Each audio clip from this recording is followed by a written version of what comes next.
ऋण भारले थिचिँदै राज्य, सार्वजनिक ऋण 27 खर्ब नजिक।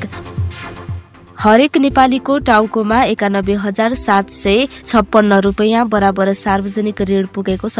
त्यसो त यस्तो ऋण व्यक्तिले चुक्ता गर्नु पर्दैन, तर हरेक नेपालीले तिर्ने करबाटै राज्यले सार्वजनिक ऋण चुक्ता गर्ने गर्छ।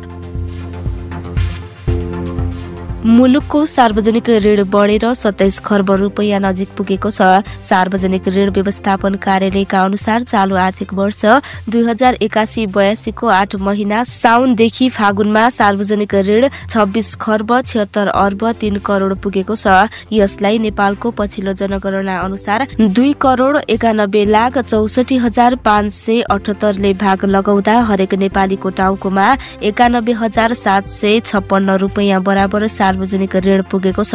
त्यसो त यस्तो ऋण व्यक्तिले चुक्ता गर्नु पर्दैन, तर हरेक नेपालीले तिर्ने करबाटै राज्यले सार्वजनिक ऋण चुक्ता गर्ने गर्छ। कार्यालयका अनुसार फागुनमा मात्र सार्वजनिक ऋण 64 अर्ब 97 करोड रुपैयाँले बढेको छ। माघ मसान्तसम्म सार्वजनिक ऋण 26 खर्ब 11 अर्ब थियो। फागुन मसान्तसम्म आन्तरिक ऋण 13 खर्ब 15 अर्ब 57 करोड र बाह्य ऋण 13 खर्ब 60 अर्ब 46 करोड पुगेको छ। सार्वजनिक ऋण कुल गृहस्थ उत्पादन जीडीपी का आधारमा 46.91% नागेको छ। जीडीपी का आधारमा आन्तरिक ऋण 23.06 र बाह्य ऋण 23.85% पुगेको कार्यालयको तथ्याङ्क छ।